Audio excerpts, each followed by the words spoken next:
Hey everyone, this is the ShutInBakas. My name is Chris. Today we are back for Platinum End. This has been a weird one because everybody has been saying, okay, it's being done by the mangaka of Death Note. So, it's gotta be good, right? It's gotta be top tier, fantastic, nothing wrong with it, absolutely perfect. It isn't. Funnily enough, it's not. There is issues with it, and I completely am fine with that. Nothing is perfect. But I am just a bit annoyed at people, kind of like blowing this out of proportion.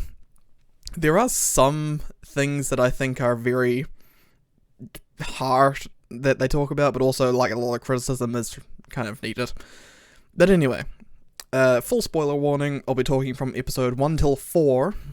So if you haven't watched up to episode 4, do not continue. Just do yourself a favor, go watch the series. It's on Funimation right now, so just check it out. If you liked Death Note, you'll like this. So yeah, it's pretty decent. It's got a good story for the first 4 episodes. If you want my non-spoiler review, the characters look very similar with the same art style. The animation is pretty fluid, the visuals are nice, the music is really good. The OP, my god, the OP is actually, like, so good. the opening guitar riff, like, even if you don't want to watch the anime itself, just go look up the Platinum End OP, because it is just amazing. Go watch it right now, it's epic. Anyway, spoilers incoming right now. So, basically, the whole series is just a whole kind of anti-Death Note. It's all about living and wanting to preserve life with angels. And I kind of like the duality, because, Death Note was a complete, like, okay, I'm killing all these people because they did bad things. Meanwhile, in this show, it's kind of like, okay, I've been through bad stuff, but I want to keep people alive, and I want to live a happy life. And that's overly normal for this writer, let's be real. And then, of course, the show opened up with the character trying to commit suicide. He gets saved by an angel. And, yeah, we have his tragic backstory told to us, which, to be fair, was tragic. But I think in the way, like, he reacted to some of the big reveals, like his parents were a planned murder by his uncle for inheritance money, he didn't really seem to care that much. Like, he was just like, ugh. Oh god, it's like, I'm pretty sure any sane person would, like, try and murder that guy immediately, but no. I guess the circumstances were a bit ridiculous, but yeah, it's a bit of a weird thing where, like, you can't really relate to the characters because they aren't acting like a human would, I guess. I don't know, it's really hard to explain, but I guess the point is humans react differently in different situations, so I can't really complain about that one too much. It's just, the more realistic thing would be, hey, you killed my family and you made my life a living hell for the past how many years? Die. She knew. But yeah, basically, he's become a god candidate, whether he likes it or not, and he can't back out now because if he gets his powers taken away from him, speaking of, his powers are to gain wings, which can make him fly faster than the naked eye, and he's got these arrows, which the red one can control people, and the white one can instantly kill people. Both of these arrows have 100% accuracy, so they'll never miss, unless the person you're shooting them at has wings, to which they can evade them because they're so fast.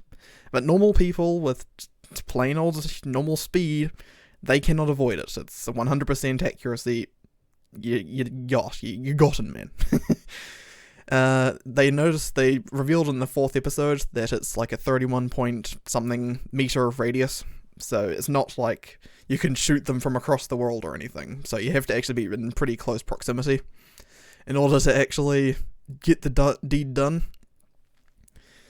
But yeah, that's the mechanics of the show. It's actually pretty well thought out, a lot like Death Note, where they had the Death Note, of course, and the Shinigamis, and the world they were in, and L, and all that.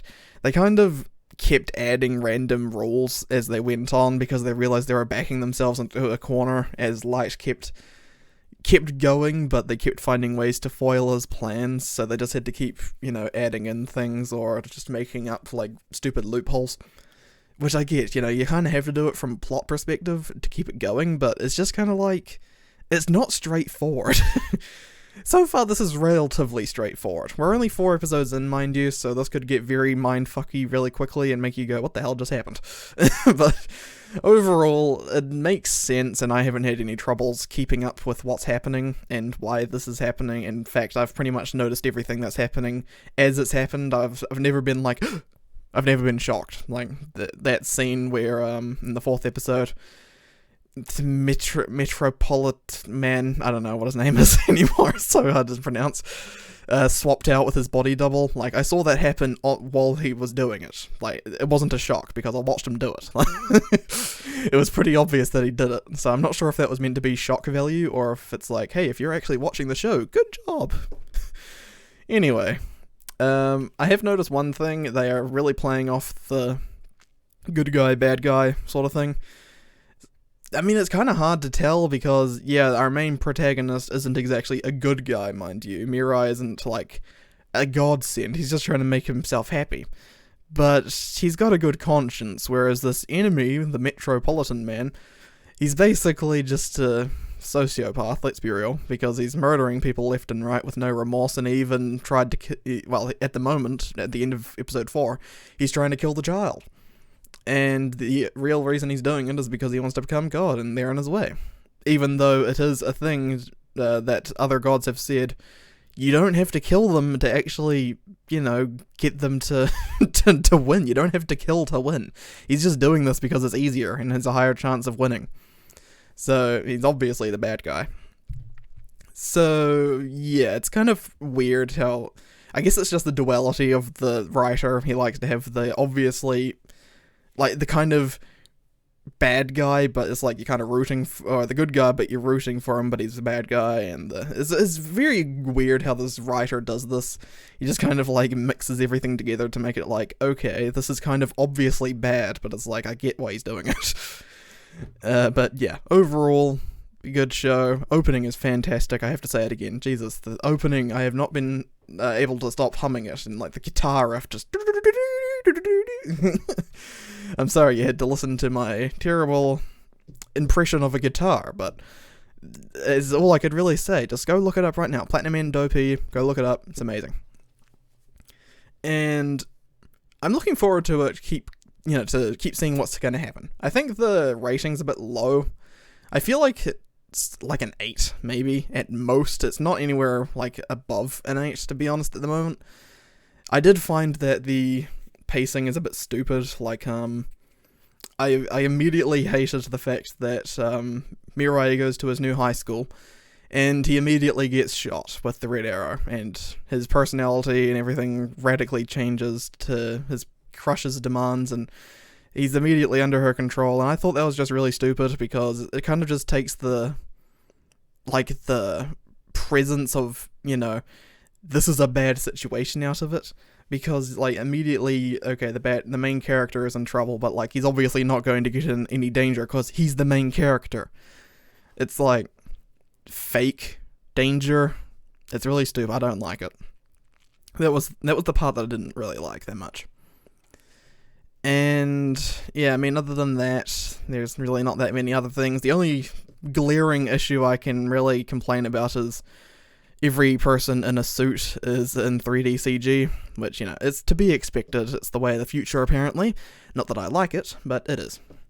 And another thing is, why is everybody in the show in a suit? I mean, I get it. You're trying to be your childhood hero or whatever, but, like, why are they in suits?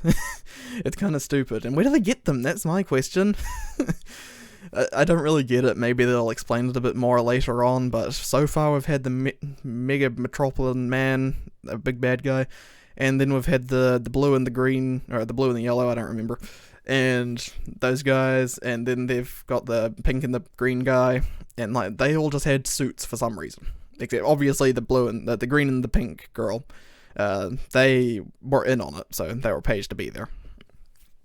But yeah, you just have to wonder why they dress like that. I mean, you've had some hints here and there of what Mirai's, like, future outfit is going to look like. But, I mean, I still don't really get why they have to dress up so much. Maybe to protect their identity. Anyway, that's really all I've got to say about Platinum End. I've been really slowly getting into the season. I'm really sorry about that. I'm trying to catch up, but at the moment I've been kind of struggling to find the motivation to watch anime and record stuff, as I've been watching a lot of Iyashikes. Like, at the moment, I am binge watching Yuru Camp, or Laid Back Camp, which I'll make a review on sooner or later. I've almost finished... I've actually only just started Season 2, so I could make a review on Season 1 soon, so I'll probably do that. So keep an eye out for that one. And Medical-chan, I'll make a review on Episode 5, I guess, later on, but it's kind of hard to make a review on that show because every episode is just kind of its own, like, funny haha. It's not a continuing plot that anyone really cares about. But yeah, overall, that's that. Go watch Platinum End. It's good, done by the creator of Death Note, and the animation is decent. You know, I'm not going to go suck into dick or anything. The style is good, and the character designs are good. I mean, I'm not going to complain about them. They're relatively down to earth, except for Mr. Albino Man there. But yeah, I also like the god designs. They're really cool. I like the main god. I forget what her name is, but Neru or whatever.